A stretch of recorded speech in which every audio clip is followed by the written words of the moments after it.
قانون کی حد 26 اگست 1987 کو دہلی میں بھیانک جرم کا ایک واقعہ ہوا۔ ایک فوجی افسر ایم چوپڑا کے 2 بچے سنجے اور گیتا انتہائی بے قصور طور پر مار ڈالے گئے۔ نوجوان بہن بھائیوں کے اس قتل پر ملک کا ضمیر جاگ اٹھا۔ مجرمین کی تلاش شروع ہوئی۔ بالآخر قتل کے دونوں مجرمین جسبیر سنگھ عرف بلا اور کلجیت سنگھ عرف رنگا ایک ٹرین میں سفر کرتے ہوئے آگرہ اسٹیشن پر پکڑ لیے گئے۔ اس کے بعد دونوں پر قتل کا مقدمہ چلا۔ لمبی عدالتی کارروائی کے بعد دونوں کو پھانسی دینے کا فیصلہ ہوا۔ مختلف قانونی مراحل سے گزر کر بالآخر دونوں کو 31 جنوری 1982 کو دہلی کے تہاڑ جیل میں پھانسی دے دی گئی۔ ایڈیشنل سیشن جج ایم کے چاولہ نے 5 صفحات کے فیصلے میں دونوں کے لیے موت کا حکم دیتے ہوئے لکھا، انصاف کے مقاصد صرف اسی طرح حاصل ہو سکتے ہیں کہ دونوں مجرم ہمیشہ کی نیند سلا دیے جائیں تاکہ دوسروں کو امن کے ساتھ جینے کا موقع ملے۔ ہندوستان ٹائمز 1 فروری 1982۔ جج کے یہ الفاظ انسانی قانون کی حد کو بہت اچھی طرح بتاتے ہیں۔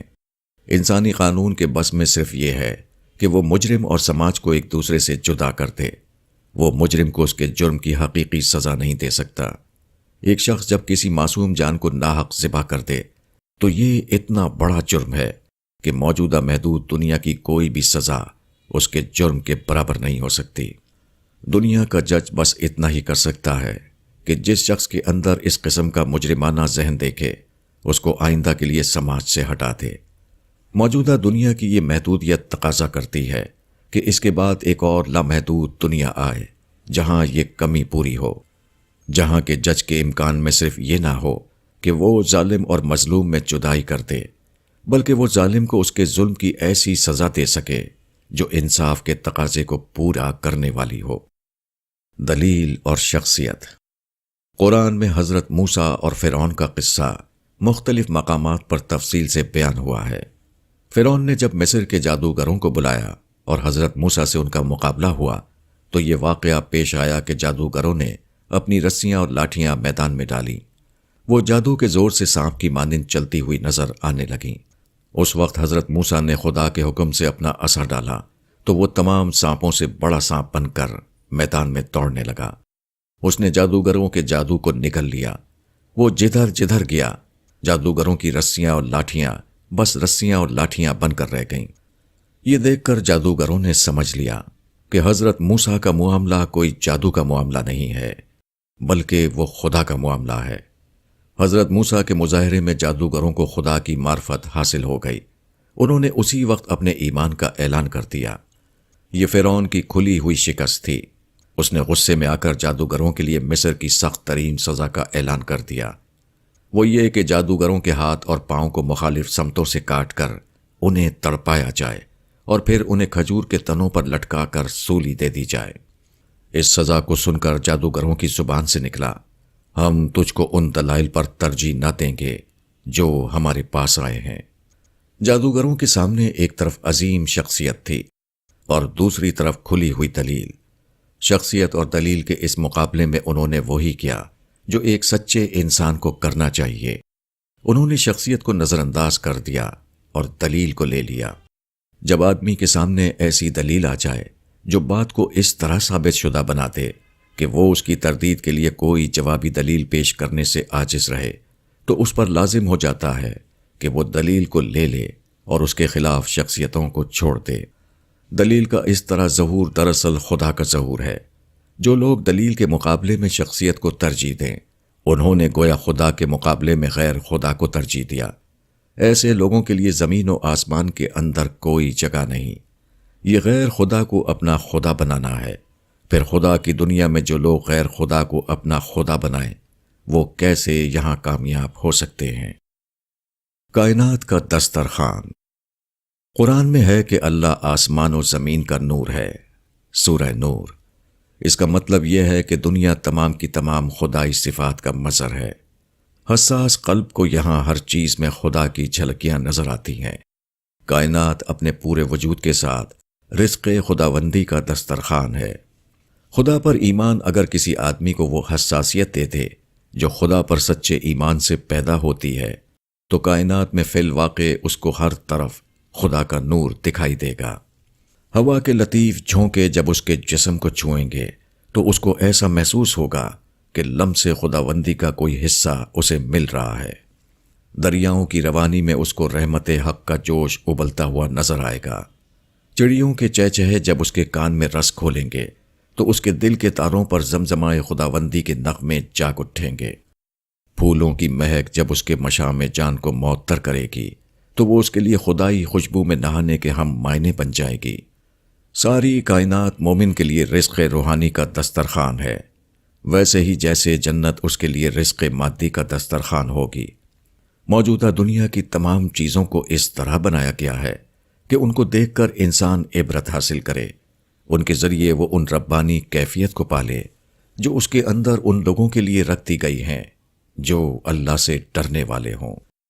ڈھاک ایک معمولی درخت ہے مگر اس کے اوپر بے حد حسین پھول اگتے ہیں۔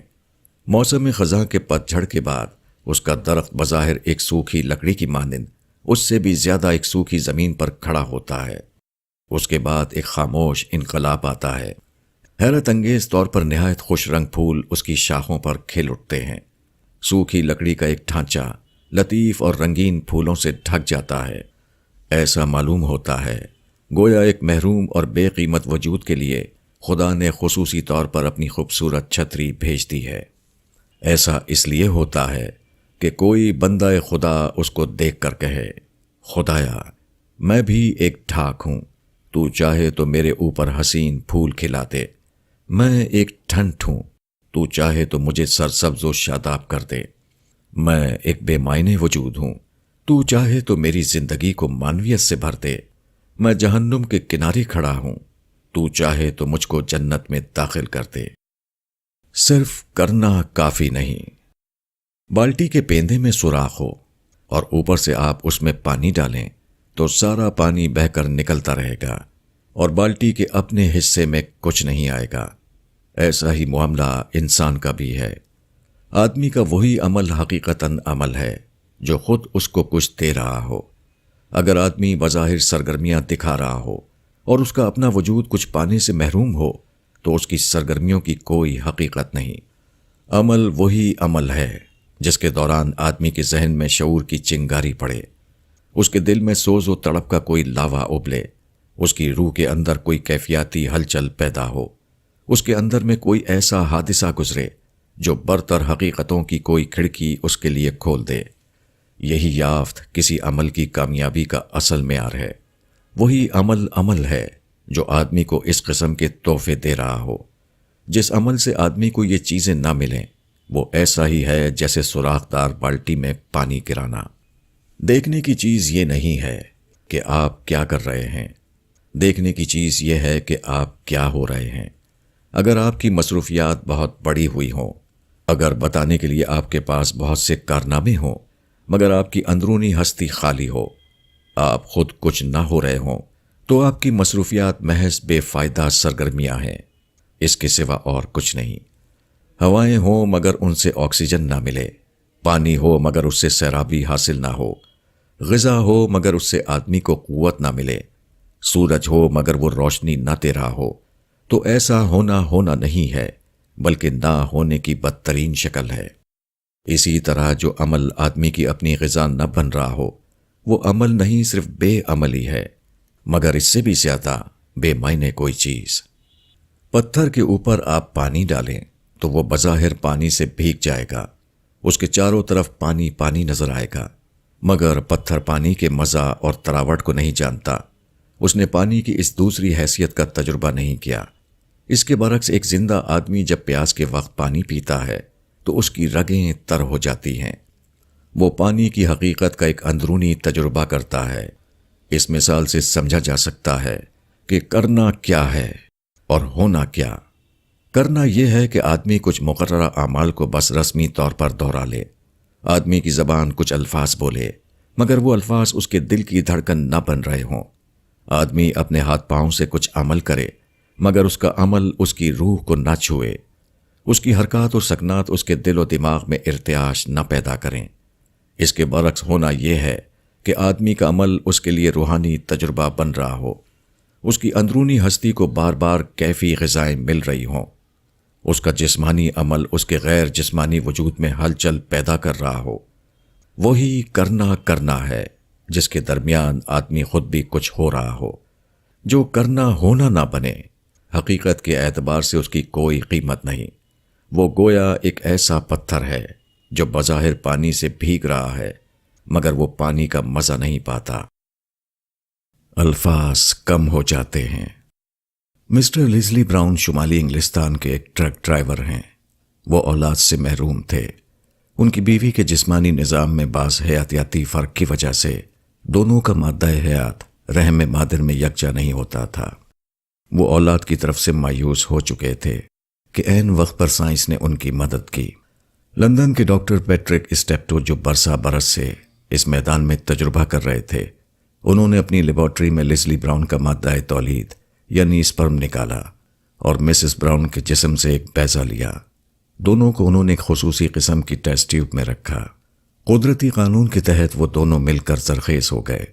4 روز کے بعد ڈاکٹر نے اس کو مصنوعی طور پر رحم مادر میں پہنچا دیا۔ اب رحم مادر میں اس بچے کی پرورش ہونے لگی۔ تجربہ کامیاب رہا۔ اگست 1987 میں تاریخ کا پہلا ٹیسٹ ٹیوب بیبی وجود میں آ گیا۔ اس پورے عمل کی تصویر لی جاتی رہی اور پیدائش کے بعد اس کو مکمل طور پر ٹیلی ویژن پر دکھایا گیا۔ ٹیوب بیبی یعنی لوئی براؤن کے باپ سے اس پورے واقعے پر تبصرہ کرنے کے لیے کہا گیا تو اس نے کہا بیوٹیفل یعنی بے حد حسین۔ اس ایک لفظ کے سوا وہ کچھ اور نہ کہہ سکا۔ غم کی گھٹنا خوشی سے زیادہ بڑی گھٹنا ہوتی ہے۔ انڈین نیوی کے ایک افسر کی اہلیہ مسز اوما چوپڑا کو 26 اگست 1978 کو جب معلوم ہوا کہ ان کے دونوں بچے گیتا اور سنجے کو نئی دہلی میں وحشیانہ طور پر کسی نے قتل کر دیا ہے، تو اس کے بعد ان کا یہ حال ہوا کہ 7 گھنٹے تک وہ ایک لفظ نہ بول سکیں۔ حقیقت یہ ہے کہ تاثر جتنا شدید ہو، الفاظ اتنا ہی کم ہو جاتے ہیں۔ بے حد خوشی ہو تب بھی آدمی زیادہ بول نہیں پاتا، اور بے حد غم ہو تب بھی زیادہ بولنا آدمی کے لیے ممکن نہیں رہتا۔ جو لوگ دین و ملت کے غم میں ہر روز الفاظ کے دریا بہاتے رہتے ہیں، وہ صرف اس بات کا ثبوت دے رہے ہیں کہ دین و ملت کے غم میں وہ سب سے پیچھے ہیں۔ جو شخص درد و غم میں مبتلا ہو، اس کو تو چپ لگ جاتی ہے، نہ یہ کہ وہ لفظی اکھاڑوں میں لسانی پہلوانی کے کرتب دکھانے لگے۔ حقیقت یہ ہے کہ لوگوں نے خدا کو نہ اس کے منعم کے روپ میں پایا ہے اور نہ منتقم کے روپ میں۔ اگر وہ دونوں میں سے کسی روپ میں بھی خدا کو پا لیتے تو یہ صورت باقی نہ رہتی کہ ہر آدمی ایسے الفاظ کا بھنڈار بنا ہوا ہے جو کسی طرح ختم ہونے میں نہیں آتے۔ امتحان۔ حضرت ابراہیم کو خواب میں دکھایا گیا کہ آپ اپنے بیٹے کو ذبح کر رہے ہیں۔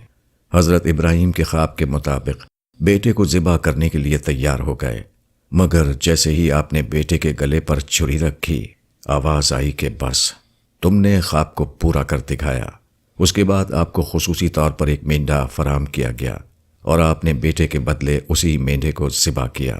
یہ واقعہ بتاتا ہے کہ اکثر ایسا ہوتا ہے کہ قربانی مانگی جاتی ہے مگر قربانی نہیں لی جاتی۔ گلے پر چھری رکھی جاتی ہے مگر قبل اس کے کہ چھری آدمی کا گلا کاٹے، چھری کو گلے سے ہٹا دیا جاتا ہے۔ اس دنیا میں آدمی کا اصل امتحان نفسیاتی امتحان ہے، نہ کہ جسمانی امتحان۔ خدا انسان کی آمادگی کو دیکھتا ہے، نہ کہ کر ٹالنے کو۔ خدا کبھی کسی کو غیر ضروری مشقت میں نہیں ڈالتا، مگر مشقت سے نجات اسی کو ملتی ہے جو اپنے آپ کو مشقت کے حوالے کرنے کا واقعی ثبوت دے دے۔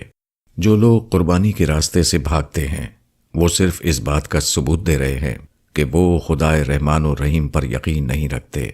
خدا تمام مہربانوں سے زیادہ مہربان ہے۔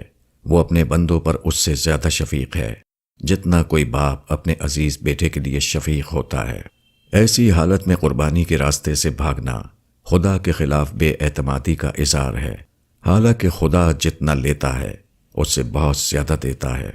حضرت ابراہیم نے خدا کو صرف ایک بیٹا پیش کیا تھا اور خدا نے ان کو سارے عالم کی امامت دے دی۔ انسان کو چاہیے کہ وہ کسی تحفظ کے بغیر خدا کے راستے پر چل پڑے۔ وہ قربانی کے مواقع پر ہرگز اپنی طرف سے کوئی کمی نہ کرے۔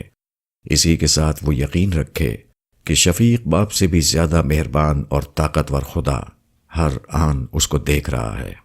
خدا آدمی کا امتحان ضرور لیتا ہے، مگر قبل اس کے کہ آدمی ہلاکت میں پڑے وہ ہاتھ بڑھا کر اسے اٹھا لیتا ہے۔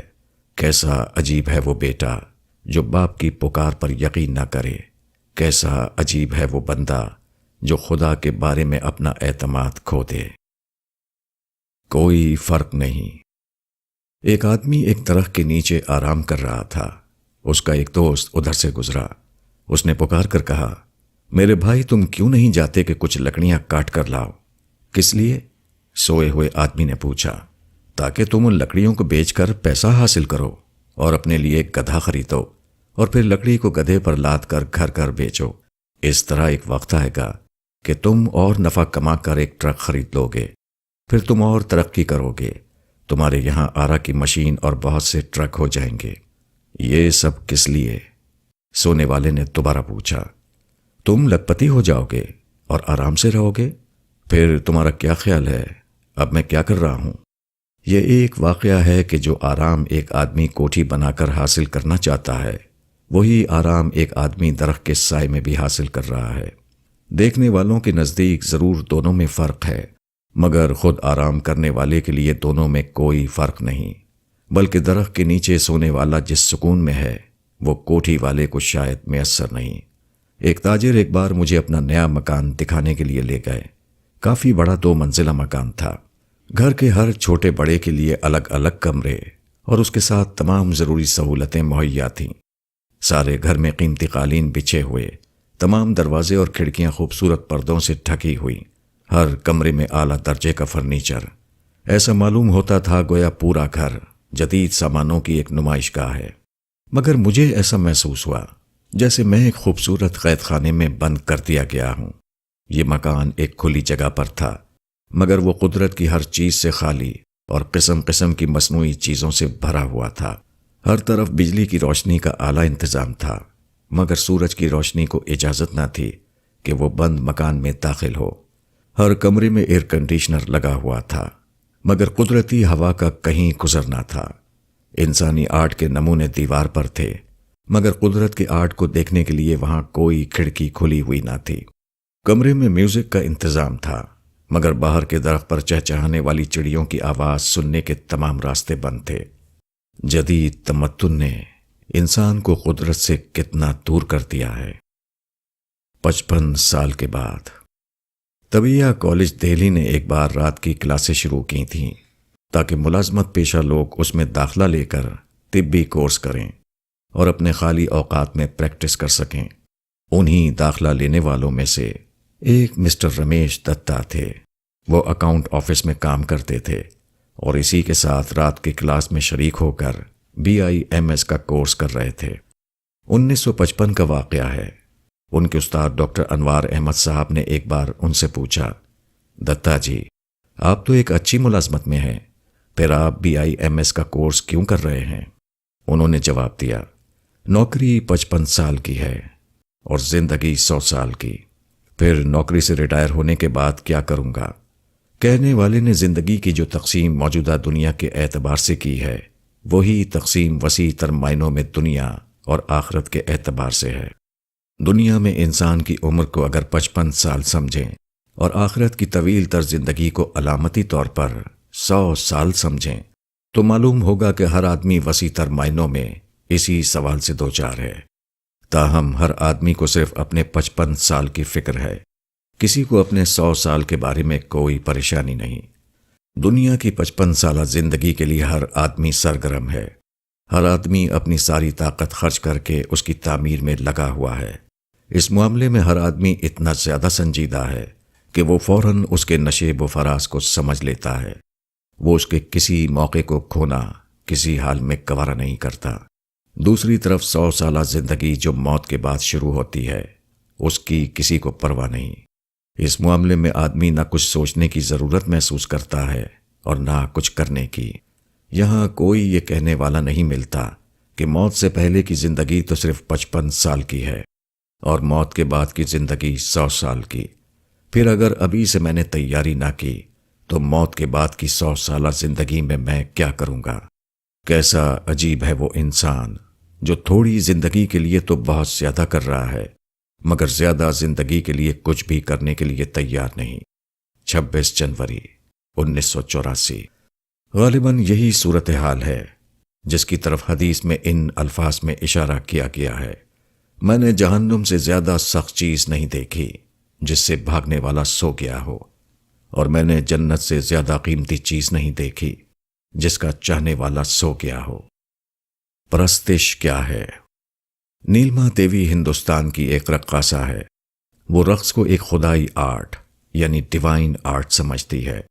وہ اپنے فن میں اتنا ڈوبی ہوئی ہے کہ وہ محسوس کرتی ہے کہ وہ رقص کی صورت میں جو کچھ ظاہر کرنا چاہتی ہے وہ ان کو ظاہر نہیں کر پاتی۔ جسمانی حرکات کی محدودیت اس کی راہ میں رکاوٹ بن جاتی ہے۔ ایک انٹرویو ہندوستان ٹائمز 30 دسمبر 1983 میں اس نے کہا کہ رقص وہاں سے شروع ہوتا ہے جہاں جسمانی حرکات ختم ہو جاتی ہیں۔ نیلما دیوی کا کہنا ہے کہ وہ رقص کا کام بطور پیشے کے نہیں کرتی، یہ میرے لیے ایک طریقہ زندگی ہے۔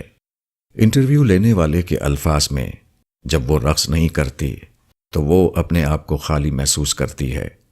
ایسے لمحات میں اس کے پاس کوئی نقطہ ارتکاز نہیں ہوتا جس میں وہ اپنی زندگی کو مرتکز کر سکے۔ رقاصہ نے جس چیز کو طریقہ زندگی کہا اسی کا دوسرا نام پرستش ہے۔ اوپر کے اقتباس سے معلوم ہوتا ہے کہ فن کی پرستش ایک رقاصہ کے اندر پیدا ہو جائے تو وہ اس کے اندر گہرے جذبات پیدا کر دیتی ہے۔ وہ رقص کو اس کے لیے زندگی بنا دیتی ہے۔ اس کے اندر جذبات کا ایسا طوفان برپا ہوتا ہے جس کے اظہار سے وہ اپنے آپ کو عاجز محسوس کرنے لگے۔ اس کو محسوس ہوتا ہے کہ اپنے رقص کے ذریعے وہ جو کچھ کہہ سکی ہے وہ اس سے بہت کم ہے جو وہ کہنا چاہتی ہے۔ اس کے بغیر اس کی زندگی خالی ہو جاتی ہے۔ اس سے الگ ہو کر وہ محسوس کرتی ہے کہ اس کے لیے کوئی ایسا مرکزی نقطہ باقی نہیں رہا جہاں وہ اپنے وجود کو سمیٹ سکے۔ خدا کی پرستش کا معاملہ بھی ایسا ہی ہے۔ وہ ایک خدائی رقص ہے۔ جب کوئی بندہ اپنے رب کو پاتا ہے تو یہ اس کے لیے اتنا عظیم واقعہ ہوتا ہے کہ وہ رقص کر اٹھتا ہے۔ اس کا وہی حال ہو جاتا ہے جو مذکورہ مثال میں فن کے پرستار کا نظر آتا ہے۔ خدا اس کے تمام وجود کا مرکزی نقطہ بن جاتا ہے۔ خدا سے الگ اس کی اپنی کوئی زندگی نہیں ہوتی۔ خدا کے بارے میں اس کے اندر ایسے گہرے جذبات اٹھتے ہیں جن کو بیان کرنے کے لیے وہ الفاظ نہ پا سکے۔ اللہ سے ڈرنے والے۔ دنیا میں 3 قسم کے آدمی ہوتے ہیں۔ ایک وہ جو اللہ کے ڈر سے خالی ہوں۔ ایسے لوگ خاص زبان سے اللہ کا نام لیتے ہوں مگر ان کے سینے میں اللہ کے ڈر کا کوئی خانہ نہیں ہوتا۔ وہ اس طرح رہتے ہیں جیسے کہ وہ آزاد ہیں کہ جو چاہیں کریں۔ ان کے سامنے سارا سوال بس دنیا کے نفع نقصان کا ہوتا ہے۔ جس کام میں نفع نظر آئے اس کی طرف دوڑنا اور جس کام میں نقصان کا اندیشہ ہو اس سے رک جانا، یہ ان کا مذہب ہوتا ہے۔ کسی چیز کا اصولی طور پر برحق ثابت ہو جانا ان کے نزدیک کوئی اہمیت نہیں رکھتا۔ وہ ہمیشہ دلیل کے بجائے مفاد کو اصل اہمیت دیتے ہیں۔ کوئی کام کرتے ہوئے وہ کبھی یہ نہیں سوچتے کہ اس معاملے میں اللہ کی مرضی کیا ہے یا یہ کہ وہ اللہ کے سامنے کیوں کر بری الذمہ ہو سکتے ہیں۔ وہ وہاں جھک جاتے ہیں جہاں ان کا نفس جھکنے کے لیے کہے اور وہاں اکڑ جاتے ہیں جہاں ان کا نفس اکڑنے کی ترغیب دے۔ وہ اللہ سے بے خوف زندگی گزارتے رہتے ہیں یہاں تک کہ اس دنیا سے چلے جاتے ہیں تاکہ اللہ کی عدالت میں حساب دینے کے لیے کھڑے کر دیے جائیں۔ دوسری قسم ان لوگوں کی ہے جن کے دل میں حرام و حلال کا لحاظ رہتا ہے۔ ان کو یہ خیال آتا رہتا ہے کہ مرنے کے بعد اللہ کے یہاں حساب کتاب کے لیے حاضر ہونا ہے۔ عام حالات میں وہ اللہ سے ڈر کر زندگی گزارتے ہیں۔ روزمرہ کی زندگی میں کسی کو ان سے حق تلفی اور بے اخلاقی کا تجربہ نہیں ہوتا، تاہم وہ اپنی نفسیاتی پیچیدگیوں سے اٹھے ہوئے نہیں ہوتے۔ ان کا خوف خدا اتنا مکمل نہیں ہوتا کہ وہ ان کے نفس کے اندر چھپے ہوئے جذبات کا احاطہ کر لے۔ عام حالات میں وہ خدا ترس زندگی گزارتے ہیں، مگر جب کوئی غیر معمولی حالات پیش آئیں تو اچانک وہ دوسری قسم کے انسان بن جاتے ہیں۔ کبھی کسی کی محبت کا لحاظ، کبھی کسی کے خلاف نفرت کا جذبہ، کبھی اپنی عزت کا سوال ان کے اوپر اس طرح غالب آتا ہے کہ ان کا خوف خدا اس کے نیچے دب کر رہ جاتا ہے۔ یہ عمل چونکہ اکثر غیر شعوری طور پر ہوتا ہے، اس لیے بہت کم ایسا ہوتا ہے کہ وہ اپنے اوپر اپنے نفس کے اس حملے سے آگاہ ہوں اور اپنے آپ کو تھامتے ہوئے اپنے آپ کو متقیانہ روش پر قائم رکھیں۔ معمول کے حالات میں خدا ترسی کی زندگی گزارنے والا غیر معمولی حالات میں وہی کچھ کر گزرتا ہے جو پہلی قسم کے لوگ اپنی عام زندگی میں کرتے رہتے ہیں۔ تیسرا انسان وہ ہے جو پورے معنوں میں اللہ سے ڈرنے والا ہو، جو اللہ کو پہچاننے کے ساتھ خود اپنے آپ کو بھی پوری طرح پہچان چکا ہو۔ ایسا شخص صرف عام حالات ہی میں اللہ سے نہیں ڈرتا، بلکہ غیر معمولی حالات میں بھی اللہ کا خوف اس کا نگراں بنا رہتا ہے۔ کسی کی محبت جب اس کو بے خوفی کے راستے پر لے جانا چاہتی ہے تو وہ فوراً اس کو دیکھ لیتا ہے۔ کسی سے چھپی ہوئی نفرت جب اس کے نفس میں تیرتی ہے اور اس کو بے انصافی پر اکساتی ہے تو وہ چونک پڑتا ہے اور اس سے باخبر ہو کر اس کے خلاف کھڑا ہو جاتا ہے۔ ذاتی عزت و وقار کا سوال جب اس کے اندر داخل ہو کر اس کو کسی حق کے اعتراف سے روکتا ہے تو وہ بلا تاخیر اس کو جان لیتا ہے۔ اس طرح وہ اپنی تمام خامیوں سے آگاہ ہو کر اپنی اصلاح کرتا رہتا ہے۔ اس کا مسلسل احتساب اس کو ایسے مقام پر پہنچا دیتا ہے جہاں وہ اپنے آپ کو انتہائی بے لاگ نظر سے دیکھ سکے۔ بالفاظ دیگر وہ اپنے آپ کو اس حقیقی نظر سے دیکھنے لگتا ہے جس نظر سے اس کا خدا اس کو دیکھ رہا ہے۔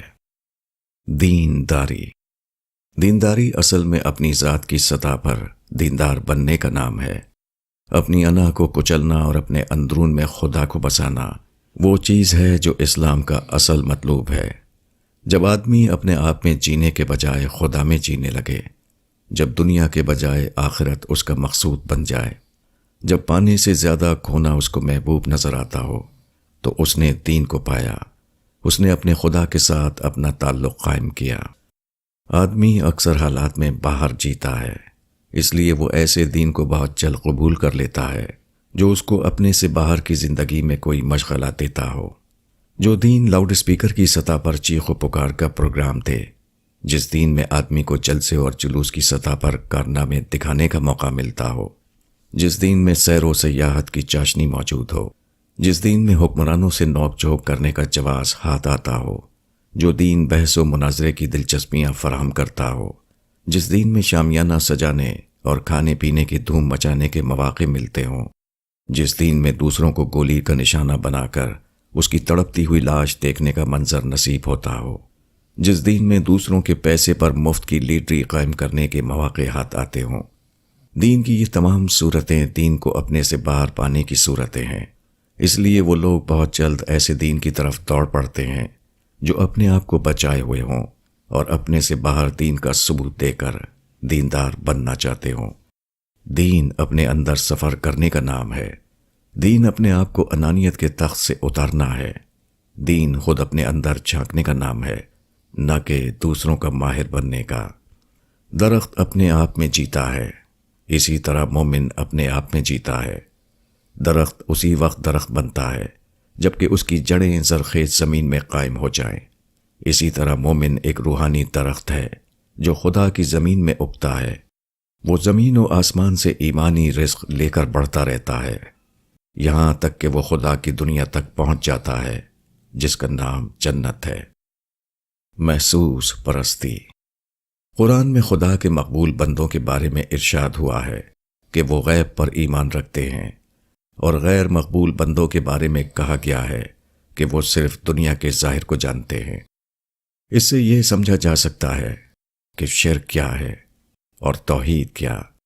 اگر لفظ بدل کر کہیں تو یوں کہہ سکتے ہیں کہ شرک نام ہے حقائق کو محسوسات کی سطح پر پہچاننے کا، اور توحید نام ہے حقائق کو معنویت کی سطح پر پہچاننے کا۔ مشرک انسان صرف ان خداؤں کو جانتا ہے جو محسوس طور پر اس کو اپنی آنکھوں سے نظر آتے ہیں۔ اس کے برعکس موحد انسان اس خدا کو جان لیتا ہے جو صرف تصور کی آنکھ سے دیکھا جا سکتا ہے۔ موحد مومن بالغیب ہوتا ہے اور مشرک مومن بالشہود۔ غیر مومن دکھائی دینے والی چیزوں میں جیتا ہے اور مومن نہ دکھائی دینے والی چیزوں میں۔ غیر مومن کی یافت عضویاتی یافت ہوتی ہے اور مومن کی یافت ذہنی یافت۔ غیر مومن کی پہنچ صرف ان چیزوں تک ہوتی ہے جن کو دیکھ کر جانا جاتا ہے، اور مومن کی پہنچ ان چیزوں تک ہو جاتی ہے جن کو صرف سوچ کر جانا جا سکتا ہے۔ تاریخ کے ہر دور میں یہی انسان کی سب سے بڑی گمراہی رہی ہے۔ پیغمبر لوگوں کو خدا کی طرف بلاتے تھے، مگر خدا چونکہ دکھائی نہیں دیتا، اس لیے بہت کم لوگ ایسے نکلے جو خدا کی طرف متوجہ ہو سکیں۔ بیشتر لوگوں نے انہی محسوس چیزوں کو اپنا مرکز توجہ بنا لیا جن کو وہ اپنی آنکھوں سے دیکھ سکتے تھے۔ روشن ستاروں کی پرستش سے لے کر دریاؤں اور پہاڑوں کی پرستش تک ہر جگہ یہی ذہنیت کار فرما رہی ہے۔ پیغمبروں کی دعوت کو نہ ماننے کی سب سے بڑی وجہ ہر دور میں یہ تھی کہ ان کے مخاطبین صرف محسوس خداؤں سے آشنا تھے، اس لیے پیغمبروں کی زبان سے غیر محسوس خدا کی پکار کو سن کر وہ متاثر نہ ہو سکے۔ بزرگوں اور ممتاز شخصیتوں کی پرستش کی نفسیات بھی یہی ہے۔ خدا چونکہ آنکھوں سے دکھائی نہیں دیتا، اس لیے لوگ خدا کی عظمت کو پکڑ نہیں پاتے۔ بزرگ اور ممتاز شخصیتیں دکھائی دیتی ہیں، اس لیے لوگ ان کی عظمت کو پکڑ لیتے ہیں اور ان کی پرستش کرنے لگتے ہیں۔ بزرگ پرستی نام ہے محسوس پرستی کا، اگرچہ بہت کم لوگ ہیں جو اس حقیقت کو جانتے ہوں۔ محبت کا نذرانہ۔ آدمی اپنی فطرت اور اپنے حالات کے لحاظ سے ایک ایسی مخلوق ہے جو ہمیشہ خارجی سہارا چاہتا ہے، ایک ایسی ہستی جو اس کی کمیوں کی تلافی کرے اور جو اس کے لیے اعتماد و یقین کی بنیاد ہو۔ کسی کو اس حیثیت سے زندگی میں شامل کرنا اس کو اپنا معبود بنانا ہے۔ جب آدمی کسی ہستی کو اپنا معبود بناتا ہے تو اس کے بعد لازمی طور پر ایسا ہوتا ہے کہ آدمی کی محبت اور عقیدت کے جذبات اس کے لیے خاص ہو جاتے ہیں۔ آدمی عین اپنی فطرت کے لحاظ سے مجبور ہے کہ وہ کسی سے حب شدید کرے، اور جس سے کوئی شخص حب شدید کرے وہی اس کا معبود ہے۔ موجودہ دنیا میں چونکہ خدا نظر نہیں آتا، اس لیے ظاہر پرست انسان عام طور پر نظر آنے والی ہستیوں میں سے کسی ہستی کو وہ مقام دے دیتا ہے جو دراصل خدا کو دینا چاہیے۔ یہ ہستیاں اکثر وہ سردار یا پیشوا ہوتے ہیں جن کو آدمی بڑا سمجھ لیتا ہے، اور پھر وہ دھیرے دھیرے لوگوں کی توجہات کا مرکز بن جاتے ہیں۔ لوگ ان کے اس طرح گرویدہ ہو جاتے ہیں جیسا گرویدہ انہیں صرف خدا کا ہونا چاہیے۔ آدمی کی فطرت کا خلا جو حقیقتاً اس لیے تھا کہ اس کو خدا سے پر کیا جائے، وہاں وہ کسی غیر خدا کو بٹھا لیتا ہے۔ البقرہ آیت 165۔ مذہبی احساس جب اپنے اعلیٰ ترین اسٹیج کو پہنچتا ہے تو وہ محبت میں ڈھل جاتا ہے۔ خدا ہر قسم کی خوبیوں کا اعلیٰ ترین مجموعہ ہے۔ انسان جتنی بھی چیزوں کا مالک ہے وہ سب کی سب خدا کا عطیہ ہیں۔ کائنات کا گہرا مشاہدہ ایک ایسے خالق کا تعارف کراتا ہے جو حیرت ناک حد تک حسن و کمال کی خصوصیت رکھنے والا ہے۔ یہ ہے خدا، اور کوئی آدمی جب ایسے خدا کو پا لیتا ہے تو وہ بالکل فطری طور پر اس کی عقیدت و محبت میں سرشار ہو جاتا ہے۔ انسان کے پاس کسی کو دینے کے لیے جو سب سے بڑی چیز ہے وہ محبت ہے۔ ایسی حالت میں یہ ممکن نہیں کہ کوئی شخص خدا جیسی باکمال ہستی کو پائے اور اس کی خدمت میں محبت سے کم درجے کی کوئی چیز پیش کرے۔ محبت سے کم کوئی چیز نہ تو خدا قبول کرتا اور نہ کسی انسان کے لیے جائز ہے کہ وہ خدا کے حضور میں محبت سے کم کسی چیز کا نذرانہ پیش کرے۔ خدا کی نصرت۔ ابن ہشام نے اپنی سیرت میں مکی دور کا یہ واقعہ نقل کیا ہے کہ قریش نے نضر بن حارث اور اقمہ بن امی معید کو مدینہ بھیجا۔ وہاں وہ یہود کے علماء سے ملے اور ان سے پوچھا کہ ہم کو محمد صلی اللہ علیہ وسلم کے بارے میں بتاؤ کہ ہم ان کو کیا سمجھیں۔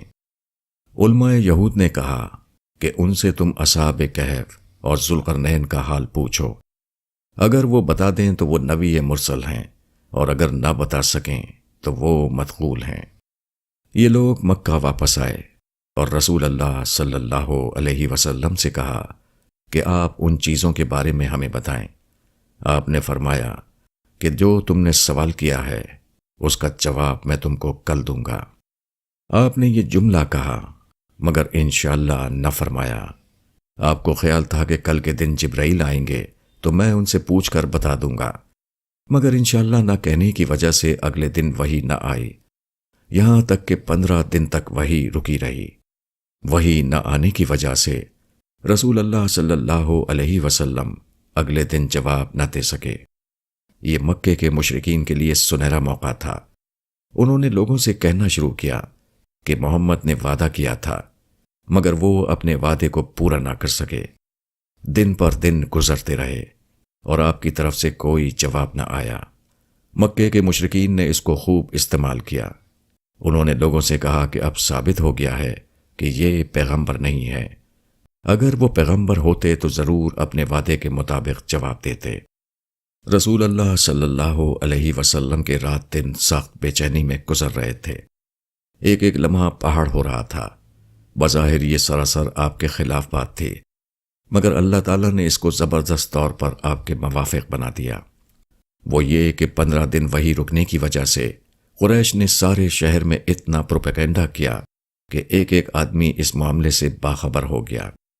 ہر آدمی کو اشتیاق ہو گیا کہ وہ جانے کہ اس کی بابت محمد صلی اللہ علیہ وسلم کیا کہتے ہیں۔ گویا مکے والوں نے بہت بڑے پیمانے پر سننے کی فضا بنا دی۔ چنانچہ 15 دن کے بعد جب سورہ کہف اتری اور اس میں اصحاب کہف اور ذوالقرنین کا قصہ تفصیل سے بیان ہوا تو سارے لوگ اس کو سننے کے لیے دوڑ پڑے۔ سورہ کہف کے اترتے ہی وہ سارے شہر میں ایک ایک آدمی کی زبان پر تھی۔ جو تبلیغ مہینوں میں ہوتی وہ صرف ایک دن میں ہو گئی۔ اگر اللہ چاہے تو وہ اپنے کسی بندے کی غلطی کو بھی صحت کے خانے میں ڈال دے، وہ اس کے ناموافق حالات کو بھی موافق حالات میں تبدیل کر دے۔ دل کا سکون۔ آج کی دنیا ترقی یافتہ دنیا کہی جاتی ہے، مگر یہ تمام ترقیاں صرف چیزوں کی ہوئی ہیں۔ جہاں تک انسان کا تعلق ہے وہ بدستور غیر ترقی یافتہ حالت میں پڑا ہوا ہے۔ انسان پیچھے ہے اور چیزیں آگے۔ سب سے بڑی چیز جو انسان چاہتا ہے وہ سکون ہے، مگر آج کسی کو سکون حاصل نہیں۔ جدید مادی ترقیوں نے صرف یہ کیا ہے کہ انسان سے اس کا سکون چھین لیا ہے۔ یہ ترقیاں انسان کو سکون دینے میں سراسر ناکام ثابت ہوئی ہیں۔ موجودہ دنیا میں ایک عجیب تضاد نظر آتا ہے۔ یہاں سامان سکون ہے مگر سکون نہیں، یہاں قہقہوں کا شور ہے مگر دل کا چین نہیں، یہاں خوشیوں کے اسباب کے ڈھیر لگے ہوئے ہیں مگر حقیقی خوشیاں کہیں دکھائی نہیں دیتی۔ اس کی وجہ کیا ہے؟ اس کی وجہ بالکل سادہ ہے۔ ہم روح جیسی برتر چیز کو مادہ جیسی کمتر چیز کے ذریعے خوش کرنا چاہتے ہیں، اور ایسا ہونا کبھی اس دنیا میں ممکن نہیں۔ جولین آف ناروچ نے صحیح کہا ہے کہ ہماری روح کبھی ان چیزوں میں سکون نہیں پا سکتی جو خود اس سے نیچی ہوں۔ انسان اشرف المخلوقات ہے، وہ ہماری معلوم دنیا کی سب سے برتر مخلوق ہے۔ اس کائنات میں انسان کے اوپر صرف ایک ہی ذات ہے اور وہ خود خالق ہے۔ یہی واقعہ یہ ثابت کرنے کے لیے کافی ہے کہ انسان کے لیے سکون اور راحت کا واحد ذریعہ صرف یہ ہے کہ وہ اپنے خالق کو پالے۔ اس سے کم تر کوئی چیز اس کے لیے سکون اور راحت کا سبب نہیں بن سکتی۔ یہی حقیقت ہے جو قرآن میں ان لفظوں میں بیان کی گئی ہے۔ جو لوگ ایمان لائے اور ان کے دلوں کو اللہ کی یاد سے اطمینان ملتا ہے، جان لو اللہ کی یاد ہی سے دلوں کو اطمینان ہوتا ہے۔ شکر کی اہمیت۔ چارلس ریکٹر ایک امریکی سائنسدان ہیں۔ وہ زلزلے کے ماہرین میں سمجھے جاتے ہیں۔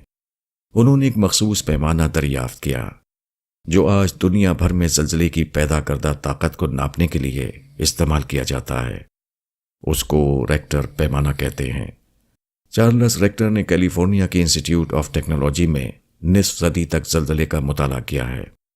انہوں نے کہا، ان سے پوچھا جاتا ہے کہ زلزلے کے خطرے سے بچنے کے لیے آدمی کو کہاں بھاگنا چاہیے۔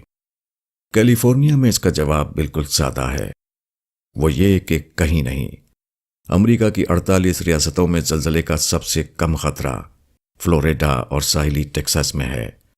مگر پھر میں سوال کروں گا کہ طوفان کے بارے میں ان کا کیا خیال ہے؟ حقیقت یہ ہے کہ ہر علاقے کے اپنے کچھ خطرات ہیں، اس لیے واحد بدل یہ ہے کہ آدمی کسی دوسرے مقام پر چلا جائے اور کسی دوسرے خطرے کو گوارا کرے۔ ہندوستان ٹائمز، 7 اکتوبر 1980۔ آدمی کا یہ مزاج ہے کہ جو کچھ اس کو ملا ہوا ہے اس پر وہ مطمئن نہیں ہوتا، اور جو کچھ نہیں ملا ہے اس کے پیچھے دوڑتا ہے۔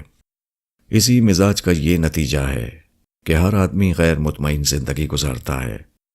کوئی بظاہر خوش نصیب آدمی جس کو لوگ قابل رشک سمجھتے ہیں، وہ بھی اندر سے اتنا ہی غیر مطمئن ہوتا ہے جتنا وہ لوگ جو اس کو رشک کی نظروں سے دیکھ رہے ہیں۔ ہر شخص کو کوئی نہ کوئی نعمت ملی ہوئی ہے، مگر جس کے اندر شکر کی نفسیات نہیں ہوتی وہ غیر حاصل شدہ نعمت کی طرف متوجہ رہتا ہے، اور جو نعمت بر وقت اسے حاصل ہے اس کو حقیر سمجھتا ہے۔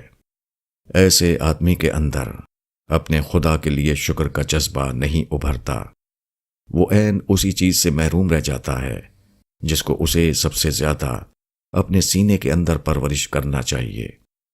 موجودہ دنیا کو خدا نے اس طرح بنایا ہے کہ یہاں مکمل راحت کسی کے لیے نہیں۔ ایک جغرافیہ کا آدمی وہاں کے مسائل سے گھبرا کر دوسرے جغرافیہ میں چلا جائے تو اس کو دوسرے جغرافیہ میں پہنچ کر معلوم ہوگا کہ یہاں بھی مسائل ہیں۔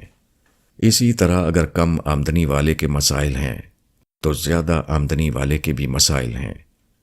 اگر بے زور آدمی کے مسائل ہیں تو ان کے بھی مسائل ہیں جن کو زور و قوت حاصل ہے۔ امتحان کی اس دنیا میں کسی آدمی کو مسائل سے فرصت نہیں۔ آدمی کو چاہیے کہ وہ جن مسائل کے درمیان ہے ان کو گوارا کرتے ہوئے اپنا سفر جاری رکھے۔ اس کی توجہات کا مرکز خدا کی رضا حاصل کرنا ہو، نہ کہ مسائل سے پاک زندگی کا مالک بننا، کیونکہ وہ تو آخرت سے پہلے ممکن ہی نہیں۔ خدا کی یاد۔ اخبار ہندوستان ٹائمز کے ایڈیٹر ایک فیلڈ اسٹڈی 15 مئی 1982 کے ذریعے ہندوستانی لوگوں کا مزاج معلوم کیا۔ وہ اپنے مطالعے کے بعد اس نتیجے پر پہنچے کہ ہندوستانیوں کا حال یہ ہے کہ جب کوئی مصیبت پڑتی ہے تو خدا ان کے یہاں سب سے اوپر ہوتا ہے، جب ہر چیز ٹھیک ہو تو پیسہ سب سے اوپر آ جاتا ہے اور خدا کو دوسرے درجے میں پہنچا دیتا ہے۔ یہ بات نہ صرف ہندوستانیوں کے لیے صحیح ہے بلکہ وہ عام انسانوں کے لیے بھی بڑی حد تک درست ہے۔ انسان کا حال یہ ہے کہ تکلیف اور بے بسی کے لمحات میں وہ سب سے زیادہ خدا کو یاد کرتا ہے۔ اس وقت اس کی ساری توجہ خدا کی طرف لگ جاتی ہے، مگر جب حالات اچھے ہوں اور کوئی پریشانی سامنے نہ ہو تو وہ اپنے مادی مفادات کو اپنی تمام توجہ کا مرکز بنا لیتا ہے۔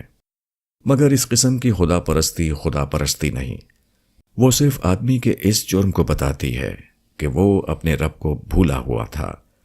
وہ وقت جب کہ اسے خدا کو یاد کرنا چاہیے تھا، اس وقت اس نے خدا کو یاد نہیں کیا، یہاں تک کہ خدا نے اس کی حقیقت اس پر کھول دی، اس کی آنکھ سے غفلت کا پردہ ہٹ گیا۔ جب ایسا ہوا تو وہ گھبرا کر خدا کو پکارنے لگا۔ انسان ایک آزاد اور با اختیار مخلوق ہے، اس سے آزادانہ خدا پرستی مطلوب ہے، نہ کہ مجبورانہ۔ انسان کا یاد کرنا وہ یاد کرنا ہے جبکہ اس نے راحت کے لمحات میں خدا کو یاد کیا ہو۔ راحت کے وقت خدا کو بھلائے رکھنا اور جب مصیبت آئے تو خدا کی طرف دوڑنا ایک ایسا عمل ہے جس کے خدا کے یہاں کوئی قیمت نہیں۔ پھر یہ واقعہ بتاتا ہے کہ جو لوگ دولت کو سب سے بڑا درجہ دیے ہوئے ہیں وہ جھوٹے معبود کو اپنا معبود بنائے ہوئے ہیں۔ جو چیز مصیبت کے وقت آدمی کا سہارا نہ بنے، جس کو آدمی خود نازک لمحات میں بھول جائے، وہ کسی کا معبود کس طرح ہو سکتی ہے؟ مومن کا ذہن۔ ایک روز کا واقعہ ہے، میں انگریزی اخبار پڑھ رہا تھا۔ اچانک مجھ پر ایک عجیب تجربہ گزرا۔ مجھ کو محسوس ہوا کہ کاغذ پر چھپے ہوئے انگریزی زبان کے الفاظ کو میں اردو زبان میں سمجھ رہا ہوں۔ میری آنکھ اگرچہ ان کو انگریزی زبان میں پڑھ رہی ہے، مگر میرا ذہن ان کو اردو زبان میں لے رہا ہے۔ یہی ہر شخص کا معاملہ ہے، خواہ وہ اردو کا آدمی ہو یا کسی دوسری زبان کا۔ آدمی کسی بات کو ہمیشہ اپنی مادری زبان میں سمجھتا ہے۔ کان یا آنکھ کے راستے سے بظاہر آدمی کے اندر ٹیبل کا لفظ داخل ہوتا ہے، مگر اردو کا ایک آدمی ٹیبل کو صرف اس وقت سمجھ پاتا ہے جبکہ اس کا ذہن اس کو میز میں تبدیل کر لے۔ اسی طرح انگریزی کا ایک آدمی جب میز کا لفظ سنتا ہے تو وہ اس کو صرف اس وقت سمجھتا ہے جبکہ اس کا ذہن اس کو ٹیبل کی صورت میں ڈھال لے۔ انسانی ذہن کے اندر ایک اجنبی زبان کا لفظ داخل ہوتا ہے، اس کے بعد ایک حیرتناک واقعہ ہوتا ہے۔ ذہن اس کو ایک انتہائی پیچیدہ نظام سے گزار کر پراسرار طور پر اس کو اپنی مادری زبان میں تبدیل کر لیتا ہے۔ یہ واقعہ تمثیل کے اندر میں بتاتا ہے کہ مومن کا معاملہ اس دنیا میں کیا ہے۔ مومن اس دنیا میں اس طرح رہتا ہے کہ ہر چیز جو اس کے اندر داخل ہوتی ہے وہ فی الفور خدائی حقیقت میں تبدیل ہو جاتی ہے۔ باہر جو چیز ایک مادی واقعہ ہے وہ مومن کے ذہنی سانچے میں آ کر روحانی واقعہ بن جاتی ہے۔ ایک معاملہ جو باہر بظاہر انسانی معاملہ تھا وہ مومن کے ذہن میں داخل ہوتے ہی خدائی معاملے میں تبدیل ہو جاتا ہے۔ ایک دنیاوی چیز مومن کے ذہن میں پہنچ کر اخروی چیز کی صورت اختیار کر لیتی ہے۔ مومن کا ذہن ایک انتہائی پیچیدہ کارخانہ ہے جو ہر واقعے کو ربانی واقعے میں تبدیل کر دیتا ہے۔ اس خدائی کارخانے میں ہر وقت ایک عظیم عمل جاری رہتا ہے۔ اس کے اندر خام مال داخل ہوتا ہے اور وہ تیار مال بن کر باہر آتا ہے۔ ایک بظاہر بے معنی چیز اس سے گزر کر ایک انتہائی بامعنی چیز کی صورت میں ڈھل جاتی ہے۔ وہی شخص مومن ہے جس کا وجود اس قسم کا ایک ربانی کارخانہ بن جائے۔ خدائی کارخانہ۔ سورج گویا قدرت کا ایک کارخانہ ہے جو مادے کو روشنی میں تبدیل کرتا ہے۔ گائے ایک زندہ کارخانہ ہے جس میں گھاس داخل ہوتی ہے اور گوشت اور دودھ میں تبدیل ہو جاتی ہے۔ اسی طرح درخت قدرت کا ایک کارخانہ ہے جس میں مٹی اور پانی اور گیس داخل ہوتے ہیں اور وہ پھول اور پھل میں تبدیل ہو جاتے ہیں۔ یہ عمل جو سورج اور درخت اور جانور میں کامیابی کے ساتھ ہو رہا ہے، یہی عمل انسان سے بھی اس کے خالق کو مطلوب ہے۔ فرق یہ ہے کہ کائنات کی دوسری چیزوں میں تبدیلی کا عمل قانون قدرت کے تحت مجبورانہ طور پر انجام پاتا ہے، اور انسان میں تبدیلی کا یہ عمل خود انسان کے اپنے ارادے کے تحت اختیارانہ طور پر انجام دیا جاتا ہے۔ دوسری چیزوں میں تبدیلی مادی اعتبار سے ہو رہی ہے اور انسان کے اندر خدائی اعتبار سے۔ انسان سے اس کے پیدا کرنے والے کو یہ مطلوب ہے کہ وہ خارجی دنیا کے مشاہدات کو دلائل خداوندی میں تبدیل کرے۔ جو چیز اس کے اندر صرف بطور معلومات داخل ہوئی تھی اس کو اپنے ذہن میں معرفت کی صورت دے سکے۔ اس کو جب دنیا میں کوئی کامیابی حاصل ہو تو اس کو وہ تمام تر خدا کے خانے میں ڈال دے۔ اس کو جب کوئی ناکامی ہو تو اس کے ذریعے وہ عجز سے انسانی کی حقیقت کو دریافت کرے۔ اس کو جب کسی سے شکایت ہو تو اس کا اندرونی نظام اس کو معنی اور درگزر کی صورت میں تبدیل کرتے وغیرہ۔ جو زمین اپنی مٹی کو درخت کی صورت میں تبدیل کرے اس کو زرخیز زمین کہا جاتا ہے، اور جو زمین اپنی مٹی کو درخت کی صورت میں تبدیل نہ کر سکے وہ بنجر زمین کہی جاتی ہے۔ یہی معاملہ انسان کا بھی ہے۔ جو انسان اپنے اندرونی نظام کو اس طرح بیدار کرے کہ وہ خام چیزوں کو اعلیٰ چیزوں میں تبدیل کرنے لگے وہ مومن ہے، اور جس انسان کا اندرونی کارخانہ ایسے کرنے میں ناکام رہے وہ کافر ہے۔ زرخیز زمین اور بنجر زمین میں جو فرق ہے وہی فرق مومن اور غیر مومن کے درمیان پایا جاتا ہے۔ زرخیز زمین کے حصے میں شادابی آتی ہے اور بنجر زمین صرف اجاڑ پڑی رہتی ہے۔ اسی طرح مومن انسان کے لیے خدا کے یہاں ہمیشہ کی جنت ہے، اور غیر مومن انسان کے لیے خدا کے یہاں ہمیشہ کی جہنم۔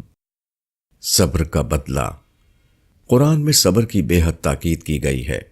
ارشاد ہوا ہے کہ اگر کوئی شخص تمہارے اوپر زیادتی کرے اور تم صبر نہ کر سکو تو اس کے ساتھ تم اتنا ہی کر سکتے ہو جتنا اس نے تمہارے ساتھ کیا ہے، مگر یہ صرف رخصت کی بات ہے، ورنہ اعلیٰ درجہ تو یہ ہے کہ تم معاف کر دو اور انتقام کے بجائے اصلاح کا انداز اختیار کرو۔ اگر تم ایسا کرو گے تو تمہارا اجر اللہ کے ذمے ہو جائے گا اور تم کو کوئی نقصان نہ ہوگا۔ الشورى آیت 40۔ دنیا کی زندگی میں بار بار ایسا ہوتا ہے کہ ایک شخص کو دوسرے شخص سے تکلیف پہنچتی ہے۔ کبھی ایک آدمی دوسرے کو ایک قول دیتا ہے مگر بات کو وہ اسے پورا نہیں کرتا۔ کبھی کوئی شخص اپنے آپ کو مضبوط پوزیشن میں پا کر کمزور فریق کے ساتھ ناانصافی کرتا ہے۔ کبھی کوئی شکایت پیش آنے کی بنا پر ایک شخص دوسرے شخص کو مٹانے اور برباد کرنے پر تل جاتا ہے۔ کبھی کوئی شخص موقع سے فائدہ اٹھاتا ہے اور اپنے ساتھی کو اس کا ایک جائز حق دینے پر تیار نہیں ہوتا۔ کبھی کسی کی ترقی دیکھ کر آدمی کے اندر حسد پیدا ہوتا ہے اور وہ ناحق اپنے بھائی کی بربادی کے درپے ہو جاتا ہے۔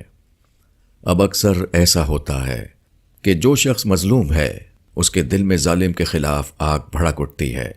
وہ اس کی زیادتیوں کو بھولنے اور اس کو معاف کرنے پر آمادہ نہیں ہوتا۔ اس میں شک نہیں کہ ایسے مواقعوں پر دل کے زخم کو بھلا دینا انتہائی مشکل کام ہے، لیکن اگر آدمی ایسا کرے کہ معاملے کو اللہ کے اوپر ڈال دے، وہ اللہ کی خاطر اس کو برداشت کر لے، تو اس کا یہ عمل کبھی رائگاں نہیں جائے گا۔ جو چیز وہ انسانوں سے نہ پا سکا اس کو وہ خدا سے پا کر رہے گا۔ ایک شخص جب کسی کو ایک قول دیتا ہے تو گویا وہ اس کو ایک بینک چیک دے رہا ہے جو عمل کے وقت کیش کیا جا سکے، مگر جب عمل کے وقت وہ اپنے قول سے پھر جاتا ہے تو گویا اس نے کاغذی چیک تو لکھ دیا، مگر جب کھاتے سے اس کی رقم لینے کا وقت آیا تو اس نے ادائیگی سے انکار کر دیا۔ ایسا تجربہ کسی انسان کے لیے تلخ ترین تجربہ ہے، لیکن اگر وہ صبر کر لے تو خدا کا وعدہ ہے کہ وہ اپنی طرف سے اس کا بدلہ دے گا۔ جو چیک انسانی بینک میں کیش نہ ہو سکا وہ خدائی بینک میں کیش ہوگا، خواہ دنیا میں ہو یا آخرت میں۔ جنت والے۔ قرآن میں بتایا گیا ہے کہ اہل ایمان کو جس جنت میں داخل کیا جائے گا اس کی معرفت انہیں اسی دنیا میں کرائی جا چکی ہوگی۔ دوسری جگہ ارشاد ہوا ہے کہ جنت کا رزق اس رزق کے مشابہ ہوگا جس کی توفیق انہیں دنیا کی زندگی میں ملی تھی۔ حدیث میں کہا گیا ہے کہ جنت دوزخ دراصل انسان ہی کے اعمال ہیں جو آدمی کی طرف لوٹائے جاتے ہیں۔ اس سے معلوم ہوتا ہے کہ جنت میں داخلے کا آغاز اسی دنیا سے ہو جاتا ہے، جتنی انسان اپنی جنت کو اسی دنیا میں پا لیتا ہے۔ گویا کہ جنت کا ایک مسئلہ اسی دنیا میں ہے اور آخرت کی جنت میں وہی شخص جائے گا جس نے دنیا میں جنت کے اس مسئلے کو پا لیا ہو۔ جنت کا یہ دنیاوی مسنوع گویا نقد انعام ہے جو اصل انعام سے پہلے اس کی ایک ابتدائی علامت کے طور پر دے دیا جاتا ہے۔ یہ جنتی کون ہے؟ یہ وہ شخص ہے جس نے دنیا میں ان کیفیات کا تجربہ کیا ہو جو آخرت میں اس کو جنت کا مستحق بنانے والی ہیں، جس کے رونگٹے کھڑے ہو کر اس کو خدائی محاسبے کا احساس دلا چکے ہوں، جس کے قلب پر ٹکڑے کر دینے والی تجلیات کے نزول نے اس کو قربت خداوندی سے آشنا کیا ہو، جس نے بغض، انتقام کے جذبات کو اپنے اندر کچل کر افوہ خداوندی کا مشاہدہ کیا ہو، جس نے اپنے ندامت کے آنسوؤں میں وہ منظر دیکھا ہو جو کہ ایک مہربان آقا اپنے خادم کے اعتراف قصور پر اس سے درگزر فرماتا ہے، جس پر یہ لمحہ گزرا ہو کہ ایک شخص پر قابو پانے کے باوجود وہ اس کو اس لیے چھوڑ دے کہ اس کا خدا بھی اس دن اسے چھوڑ دے، جبکہ وہ اس سے زیادہ عشق کی حالت میں ہوگا، جو ایک امر حق کے آگے اس طرح گر پڑے جیسے لوگ آخرت میں خدا کو دیکھ کر ڈھہ پڑیں گے۔ حقیقت یہ ہے کہ مومن جنت کا ایک پھول ہے، وہ موجودہ دنیا میں آنے والی دنیا کا ایک ابتدائی شگوفہ ہے۔ مومن پر وہ سارے تجربات اسی دنیا میں گزر جاتے ہیں جو دوسروں پر موت کے بعد گزرنے والے ہیں۔ آدمی کی زندگی میں مختلف قسم کے جو حالات پیش آتے ہیں انہی میں ہر آدمی کی جنت اور جہنم چھپی ہوئی ہوتی ہے۔ ان حالات میں شیطانی رد عمل پیش کر کے کوئی شخص جہنم کا مستحق ہو جاتا ہے اور ملکوتی رد عمل پیش کر کے کوئی شخص جنت کا۔ اپنا احتساب۔ کھیت میں جب فصل بوئی جاتی ہے تو فصل کے ساتھ طرح طرح کے گھاس پھوس بھی اگتے ہیں۔ گیہوں کے ہر پودے کے ساتھ ایک خضر و گھاس بھی نکلتی ہے اور سرسوں کے ہر درخت کے ساتھ ایک نکما پودا بھی بڑھنا شروع ہوتا ہے۔ یہ اپنے آپ نکلنے والے گھاس پھوس فصل کو بہت نقصان پہنچاتے ہیں۔